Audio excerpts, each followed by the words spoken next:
سلام على خبركم تخاتلتي لو ما عندنا ما بحدش فيديوهات مازال لكم على أمريكا إسرائيل إثيوبيا دغفوال يما يقرو يبحر بر የኢትዮጵያና የጣሊያን ባራይል ተጣምሯል በቀይ ባህር ላይ አዲስ እንቅስቃሴዎች ተጀምረዋል የአሜሪካው ጀነራል ኢትዮጵያ ወደ ቀይ ባህር ለመቀላቀል የምታረጋው ሰላማዊ ጉዞ እንደሚደግፉ በይፋ አረጋግጠዋል ብልጽግና ናይ ሚዲያ ማሐውር አሞንጎ ትግራይን ኤርትራን ዝተገበረናይ ሰላም ርክብ ዝኸይድ ዘሎናይ ሰላም ርክብ ንምፍራስን ንምብርዓንን ዘይሽሙን ማሐብን ሰፊሕ ዘመተ ገይሩ በተደጋጋሚ መግለጫ አውጥተናል እኛም ገልጸናል የትግራይ ሰራዊትን በራሳቸው መንገድ ያወጡት መግለጫ አለ ሰላም ታዚ ናይ ወይናይ ከይመስለካትኩም ናይ ብርክት ወለ ሰብ ሰላምታይ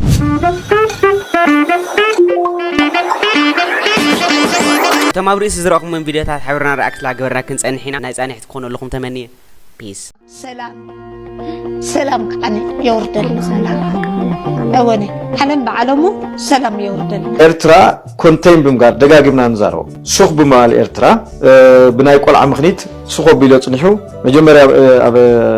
محراز اللو ناي فانو قالسي انتخيلو دمسيسو تزاي كوينو تقراي كور كلو انقفاتنا بزي خونو الدرجة أوريدو تقراي موراري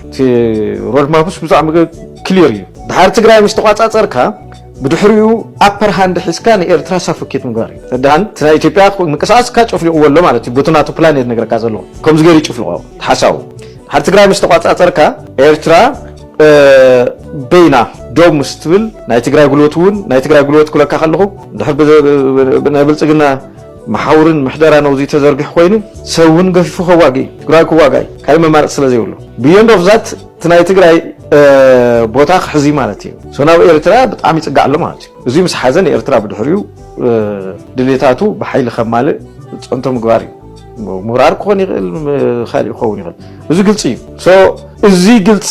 ስለዝኾነ እዩ ኩሎም በጣም ተጋራጨውቱ ዝኾኑ ነገራት በሓደ ከወስዶም ዝምክር ዘለዎ እዩ ዝለካ ዘለዎ ኣፍቲ ተሓዊኡ ኸይዱ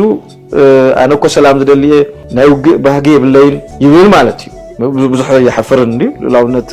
ይፈልጥን ከመይከም ተገንጸለት ይፈልጥን ዶክመንት አሊሽና ሲና ገለልና ናርካን ይርካስ ሎሚ ምስየላ ዓዲ ኸምትኒ አባና ምስ ፕሪቶሪያ ዝጎራት ሓደ ተመሳሳለ ምስ ቲፒኤልኤፍ ፎርሙስ ናይ ቲፒኤልኤፍ ፍሉና አይፈልጥን ዝብል ማለት ሓርና ዓዲ ህሉና አይፈልጥን ይሉስ እንደገና ከይዱ አክሻማገል ዝሙክር ሶ ተመራይታት እንዲኻ ሓቲትካኒ እዚኦም እኹላት መራይታት እዮም የዝብለካ ዘለዎ እኹል መራይቲ ዝገብሮ ዘሎ ብግልጽ ይገብሮ ስለ ዘሎ ስለዚ ቀጥላ መጸት ሕቶ ተመሳሳለት ያ ታይቲ ምክንያቱ ንሽምግልና ምብላዩ አደኸ መፈላልኻን ሙቃዩ ዝብል ነራ ሓንቲ ምክንያት ሳትኾነላ ማለት ነው ወኾን ዝኾይኑ እንታይ መስለካ ናይ በሐቅ ናይ ሰላም በሐቅተሉ እኹልተ ነገር ገብር ይኽእል ህዚ ሓደ አሞንጎ ትግራይን ኤርትራን ተጀሚሩ ዘሎ ሰላም ባውን ተኽሩ ይኽእል ኣሎ ካምን ክኽእል ኣሎ መንግስት ተገወረና ተገቦ ዘይገወረና ህዝብታት ግን ተወግሶ ወሲሎም ዝገወርዎ ንህዝብ ትግራይ መስግኑን መንግስት ኤርትራውን ከመስግነሎ ነስተወግሶ ማለት እዩ ነዝነ ሰላም ተወግሶ ናይ መጀመሪያ ገወሩ ዘሎ ቁጥር ክልተ ኤርትራ ማለት ምስ ኤርትራ ዝምድና ክፈጥር ተደልዩ ዝለካ ዘሎ ዝምድና ክፈጥር ተደልዩ ኣብ ኤርትራ ናይ ሉላውነት አፍሉጦ የብለይን ዝወለሉ ብዕሊ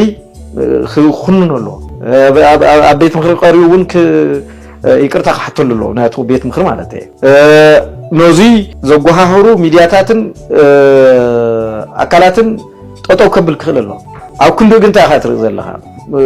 ናይ አየር ግዜ ተዋሂዎም ትናንት ስተት ሰርተን ነበር ዝብል ናይ ቀይሕ ባሕሪ ናይ ዓሰብ ዝበሎ ናይ ካልኦት ወደባት በደል መንግስቲ ትግራይ ኣይምን ሕወሓት ከምዝ ተሓዋቢሩ ከምዝ ሰደዶ እዮም ተረኽ ዝፈጥሩ ዘሎ ማለት እዩ ኣብ ክንድት ዝወልኩም ጋር ስለዚህ እዚ ክገብር ከሎ ሓደ ስቴፕ ናይ ምትእምማን ሓደ ደረጃ ይልዕል ማለት እዩ መንግስቲ ይኾንሎ ማለት እዩ ሰም ናይ መጀመሪያ ሉላውነት ከፈልጥና ልካስ ክትዛረብ ይትኽእልን የዝለካ ዘሎ ስለዚህ እዚ ሪስቶር ክገብር ክእል ኣሎ እቲ ናይ ሉላውነት አይፈልጥን ዝብል መጀመሪያ ነው ቆሙ ስለዚህ ግበር የዝለካ ዘሎ መርሶም በዓለም መልስ ክብሎም ኤርትራዊ መንግስት ኤርትራ በዓል መልስ ክብ ግን እንድሕር ሰላም ዘምጽ ኮይኑ የዝለካ ዘሎ ሓደ እዚ ክገብረሎ ካልኣይ ብተመሳሳሊ ሰላም ክንፈጥር ምስትብራ ዘለኻ ሃገር ሰፊሕ ዝኾነ ናይ ህዝብ እንቅስቃስ ሙዘሳልጥ ስራሕ ተሰሪሑ ስለ ዘሎ ነዚ ሁሉ ፍልጦ ክትህብ ኣለካ እዚን መፈተኒ ያ ብሓቂ ሰላም ዲዝደል ዘሎ ስርዓት ዝብል ማለት እዩ ካብ ቀጽሉ ዝመጹ ብዙሓት ስቴፕስ ኣለዉ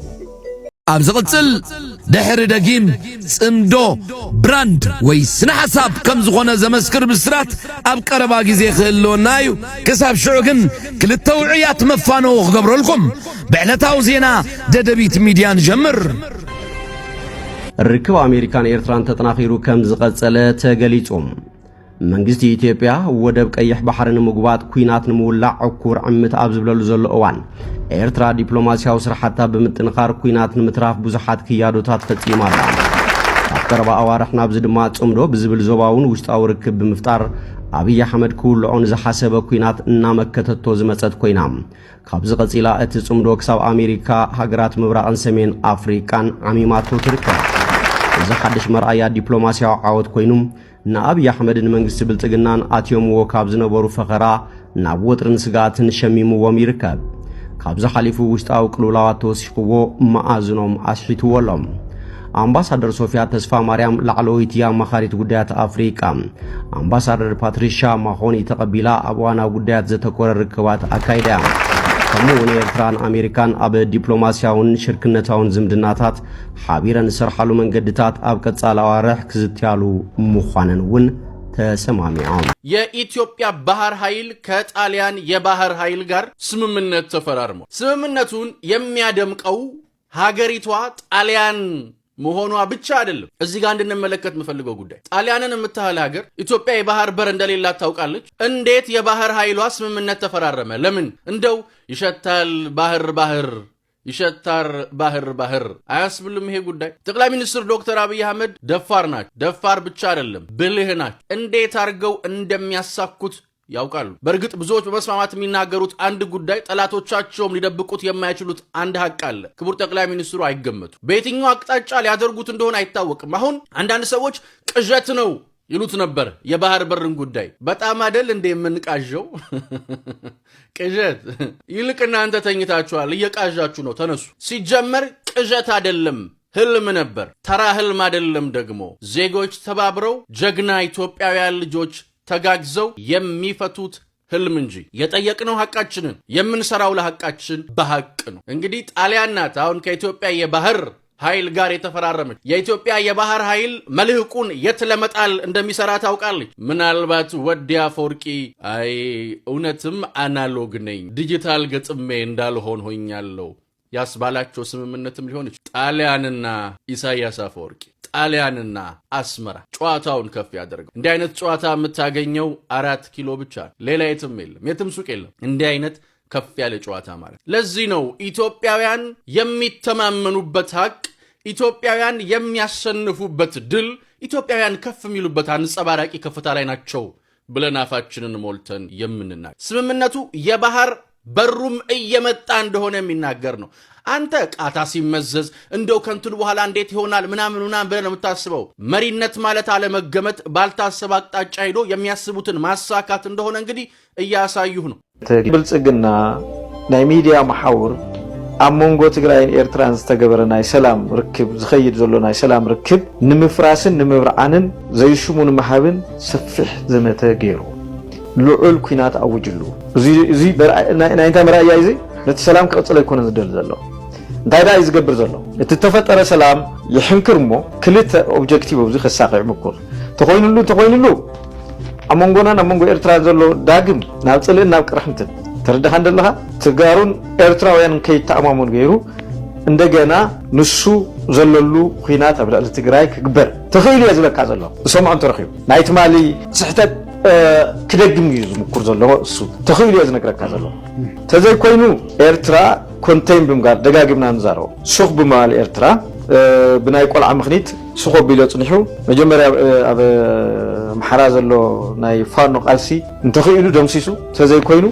ትግራይ ክወርር ከሎ እንቅፋት ናብ ዘይኮነሉ ደረጃ ኣውሪዱ ትግራይ ንምውራር እዩ እቲ ሮድማፕስ ብዛዕባ ክሊር እዩ ድሓር ትግራይ ምስ ተቋፃፀርካ بدحريو أبر هاند حسكان إيرترا سافوكيت مغاري تدهان تنا إثيوبيا مكساس كاتشوفلي أولو مالتي بوتناتو بلانيت نغرا كازلو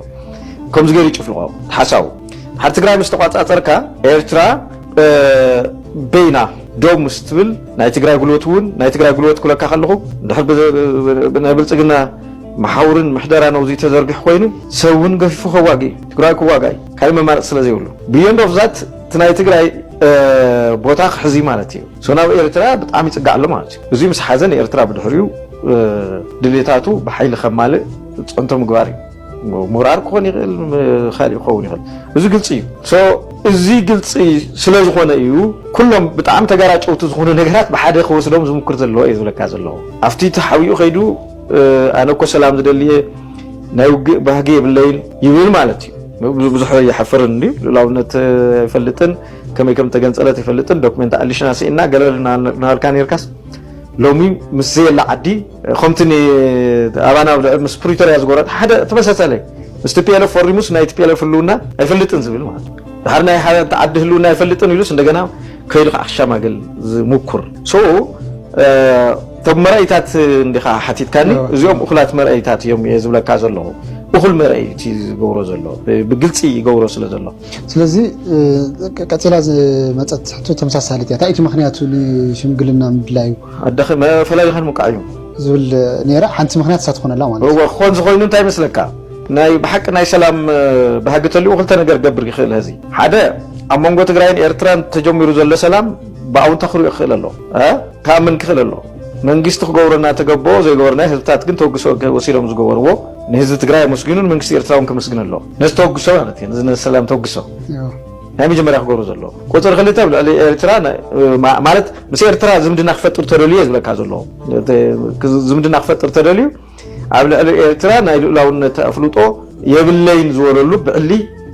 ክኹንን ኣሎ ኣብ ቤት ምክሪ ቀሪቡ እውን ይቅርታ ክሓተሉ ኣሎ ናቱ ቤት ምክሪ ማለት እዩ ነዚ ዘጓሃህሩ ሚድያታትን ኣካላትን ጠጠው ከብል ክኽእል ኣሎ ኣብ ክንዲ ግን እንታይ ኢኻ ትርኢ ዘለኻ ናይ ኣየር ግዜ ተዋሂብዎም ትናንት ስህተት ሰርተን ነበር ዝብል ናይ ቀይሕ ባሕሪ ናይ ዓሰብ ዘሎ ናይ ካልኦት ወደባት ብበደል መንግስቲ ትግራይ ኣይምን ሕወሓት ከምዚ ተሓዋቢሩ ከምዚ ዝሰደዶ እዮም ተረኽ ዝፈጥሩ ዘለዉ ማለት እዩ ኣብ ክንዲ እቲ ዝበልኩኻም ጋር ስለዚ እዚ ክገብር ከሎ ሓደ ስቴፕ እዩ ናይ ምትእምማን ሓደ ደረጃ ይልዕሎ ማለት እዩ መንግስቲ ይኾን ኣሎ ማለት እዩ ሶም ናይ መጀመርያ ልኡላውነት ከይፈልጥና ልካስ ክትዛረበ ይትኽእልን እየ ዝብለካ ዘሎ ስለዚ እዚ ሪስቶር ክገብሮ ክኽእል ኣሎ እቲ ናይ ልኡላውነት ኣይፈልጥን ዝብል መጀመርያ ከምኡ ስለ ዝግበር እየ ዝብለካ ዘሎ መርሶም በዓሎም መልሲ ክብሉ እዮም ኤርትራውያን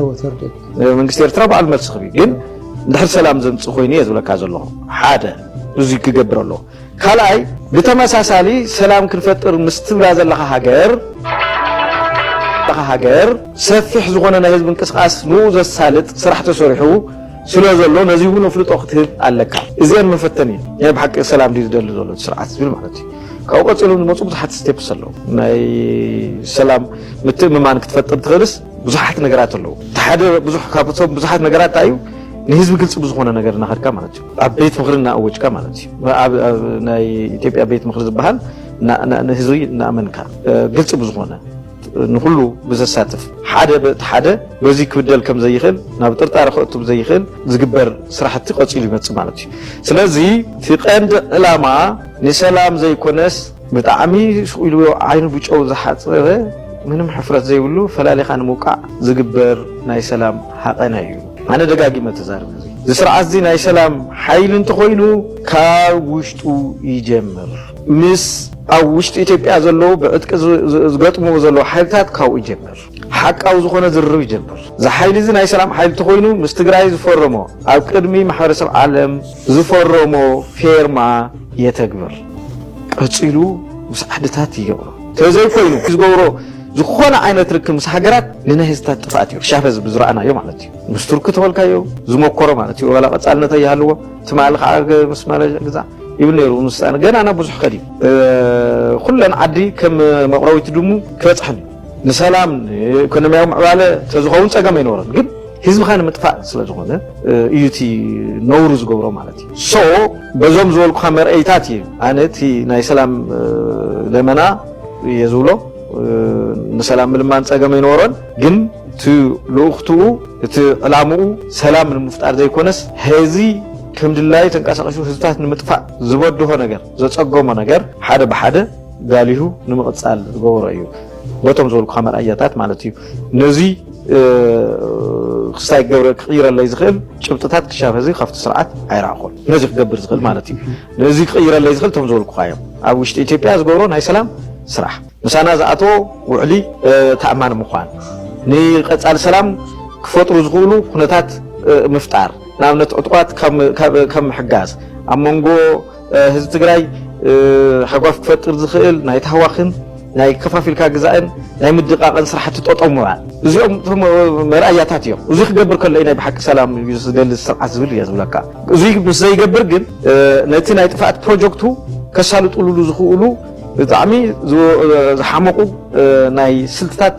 ርክብ ዝፈጥር ዘሎ ማለት እዩ አሜሪካና እስራኤል ኢትዮጵያን ደግፈዋል የማይቀረው የባህር በር የአሜሪካ ጦር ኃይሎች የአፍሪካ እዝ አዛዥ የሆኑት ጀነራል ዳግቪን ኢትዮጵያ የባህር በር ለማግኘት የምታደርገውን ጥረት እንደሚደግፉ ገልጸዋል ከሰሞኑ በአንዳንድ ተቋሚዎች ህዝባዊ ማዕበል እንደሚመታት ሲሟረትባት የነበረችው አዲስ አበባ በተቃራኒው የዲፕሎማቲክ ማህበረሰቡ ማዕበል እየመታት ያለ ይመስላል ዛሬም ጠቅላይ ሚኒስትር ዶክተር አብይ አህመድ እኚህን አሜሪካዊ ጀነራል ተቀብለው አነጋግረዋል ጀነራሉ ከጠቅላይ ሚኒስትር ዶክተር አብይ አህመድ ጋር ብቻም አይደለም የተገናኙት ከፊልድ ማርሻል ብርሃኑ ጁላ ጋርም ውይይት አድርገዋል ከኢታማዦር ሹሙ ጋር ውይይት ባደረጉበት ጊዜ ኢትዮጵያ ወደ ቀይ ባህር መምጣቷ ለቀጠናው ትልቅ ጥቅም እንዳለውና የቀጠናው ሰላምና ደህንነት ከማስጠበቅ ረገድም የሚኖረው ሚና ቀላል እንዳልሆነ አንስተዋል ኢትዮጵያ የባህር በር ለማግኘት በሰላማዊ መንገድ ያደረገች ያለውን ጥረትም እንደሚደግፉ ገልጸዋል ይህ እጅግ ትልቅ ዜናም ነው ይህ ብቻም አይደለም በኢትዮጵያ የእስራኤል አምባሳደርም ኢትዮጵያ የባህር በር ለማግኘት ያደረገች ያለውን ጥረት እንደሚደግፉ ገልጸዋል እንግዲህ የኢትዮጵያን የባህር በር ጥያቄ ዓለም በተገቢው መንገድ እየተረዳውና የኢትዮጵያን አቅምም እየተገነዘበ ያለ ይመስላል የኢትዮጵያ ወደ ተፈጥሯዊ ወሰኗ ዳግም መመለስም የማይቀር ጉዳይ እንደሆነም ዓለም ባንደበቱ እየመሰከረ ኢትዮጵያም ስራዎቿን በአግባቡ እየሰራች ነው የኔና የናንተ ሀገር እንደ ልማዷ ታሸንፋለች ይህችን ቪዲዮ በደንብ ሼር ኮፒ ሊንክ አድርጓት ቺርስ የአሜሪካው ጀነራል ኢትዮጵያ ወደ ቀይ ባህር ለመቀላቀል የምታደርገውን ሰላማዊ ጉዞ እንደሚደግፉ በይፋ አረጋግጠዋል። የአሜሪካ ጦር የአፍሪካ ዋና አዛዥ የሆኑት ጀነራል አንደርሰን ከጠቅላይ ሚኒስትር ዶክተር አብይ አህመድ ጋር ከመከሩ በኋላ ከፊልድ ማርሻል ብርሃኑ ጁላ ጋር በጋራ መምከራቸውንና በአፍሪካ ቀንድ በተለይም ደግሞ በቀይ ባህር ላይ ያሉ እንቅስቃሴዎች ላይ አተኩረው መወያየታቸው ተገልጿል። በሁለቱ መካከል በተደረገው ውይይት ላይም ኢትዮጵያ በቀይ ባህር የሚፈጠሩ የተለያዩ የሽብር እንቅስቃሴዎችን ለመዋጋት የሚያስችሉ አቅሞችን መፍጠሯንና ኢትዮጵያ የቀይ ባህርን ሰላም ለማስጠበቅ ቁልፍና አይነተኛ ሚናን መጫወት የምትችል ሀገር መሆኗን የአሜሪካው ጀነራል ገልጸዋል። ከገለጹም በኋላ ኢትዮጵያ ወደ ቀይ ባህር በመግባት የቀይ ባህርን ሰላም ለማስጠበቅ የሚያስችል አቅም መገንባቷን ተከትሎ እንደ ሁቲ ላሉ አማጽያ ቡድኖች መድኃኒት እንደምትሆን ጭምር ነው የገለጹት። እንግዲህ የአሜሪካው ጀነራልና የኢትዮጵያ ፊልድ ማርሻል ብርሃኑ ጁላ በጋራ በመምከር በኢትዮጵያና በአሜሪካ መካከል ያለው ወታደራዊ ትብብር ተጠናክሮ እንደሚቀጥል ጭምር ገልጸዋል። ይህ ደግሞ የዜና ከተሰማበት ጊዜ ጀምሮ በኤርትራና በግብጽ ደግሞ ጦሮች መካከልም ከፍተኛ መደናገጥ እንደተፈጠረ ነው የሚገለጸው። የሚሆነበት ምክንያት ግብጽና ኤርትራ ከኢትዮጵያ ጋር ወደ ለየለት ጦርነት ለመግባት የሚያደርጉትን እንቅስቃሴ ተከትሎ አሜሪካ በአፍሪካ ቀንድ በሚገኙ ቀጠናዎች በተለይም ደግሞ ከኢትዮጵያ ጦር ጋር እያደረገች ያለችው እንቅስቃሴ ለሁለቱም ሀገራት ስጋትን የሚጥል መሆኑን ተከትሎ ነው። እናንተ ማሳብ አስተያየታችሁን ከሻዕቢያ ጋር እየሰራችሁ ነው ወይ? እየሰራችሁ እስካልሆነ ይሄ ለምንድን ነው የሚባለው? ኦኬ ከሻዕቢያ ጋር በተደጋጋሚ መግለጫ አውጥተናል እኛም ገልጸናል የትግራይ ሰራዊትን በራሳቸው መንገድ ያወጡት መግለጫ አለ ሆን ተብሎ ነው እንደዚህ አይነት ሐሰት ወሬ እንትን እየተደረገ ያለው በመጀመሪያ ደረጃ እኛ ግልጽ ያደረግነው ነገር ምንድነው ከማንኛውም ህዝብ ጋር ሰላም እንፈልጋለን ከኤርትራም ከሱዳንም ከአማራም ከአፋርም ጎረቤቶቻችን በሙሉ የትግራይ ህዝብ ጦርነት የሚባለው ነገር ይበቃዋል በቃ ጦርነት አንፈልግም እያልን ነው ያለነው ሰላም ነው የሚፈልገው የኢትዮጵያ ህዝብ በአጠቃላይ የትግራይ ህዝብም እንደዚህ ማለት እና በአካባቢያችን ሰላም እንዲኖር መስራት ኃጢአት የለውም በቃ በምንም አይነት መንገድ ወደ ጦርነት መግባት የለብንም ፍላጎታችንን በአደባባይ እንገልጻለን እንደዚህ ብለን ማለት ከዛ ባሻገር ግን ሰላም ፍጠሩ ተነጋገሩ ብሎ ቀደም ብሎ ራሱ ፕራይም ሚኒስተር ጠቅላይ ሚኒስተር አብይ ለህወሓት ያቀረበው ሐሳብ ነበር በዛ መሰረት ነው ዶክተር ደብረጽዮንም የገለጸው ከኤርትራ ተወካዮች ጋር የኛ አመራር የተገናኙበት ሁኔታ ነበር ይሄ ለፌደራል መንግስትም ሪፖርት ነው ከተገናኙ በኋላ እኛ እስካለን ፐርሰናሊ ባለኝ ዕውቀት ለስራ አስፈጻሚ መጥቶ ሪፖርት ስለተደረገልን ከሻዕቢያ አመራር ጋር ተገናኘ ማለት የሆነ ዴሊጌት ከተደረገ ሰው ጋር ማለት ነው። ያደረጉትን ውይይትም ለፕራይም ሚኒስተር ሪፖርት ተደረገ። እንዲህ አይነት ውይይት አድርገናል ተብሎ ለኛ ተነግሯል። በዚህ ደረጃ ግንኙነት የተደረገበት ሁኔታ ነበር። ይሄ የሚታወቅ ነገር ነው። ሰላም ፍጠሩ የሚልም ያኔም እኛ ትክክል ነው ከማንኛውም ህዝብ ጋር ሰላም መፍጠር አለብን ብለናል። ከፌደራል መንግስት ፕሪቶሪያ ስምምነት አለ። በፕሪቶሪያ ስምምነት ነው የምንገናኝ። ከኤርትራ መንግስት ግን በፕሪቶሪያ ስምምነት ውስጥ አልተካተተም። ይሄ የሰላም ስምምነት አለን የምንለው ነገር የለም። ወደ ጦርነት ግን ገብተን ስርዓት ያለያዘ ነገር አለ። በጦርነት ውስጥ ከገባን በኋላ ከዛ በኋላ መቀጠል ያለበት ነገር አለ። ይሄ ነገር በራሱ መንገድ ይፈታል። ለማንኛውም ግን ወደ ጦርነት በድጋሚ መግባት እንደማንፈልግ ፍላጎታችንን መግለጽ ትክክል ነው ብለን እኛም ተቀብለናል ያለ ማለት ነው። ፍታተን ክብራትን ተኻተልተይኒ ደሞ ዓስ ዝነበሩ ቪዲዮታት ዘመን መስል ነይሮም አቀጻለ በኻለ ቪዲዮ ከስምለሲ ሰላም ቀን ይውለይ ደሓንኩኑ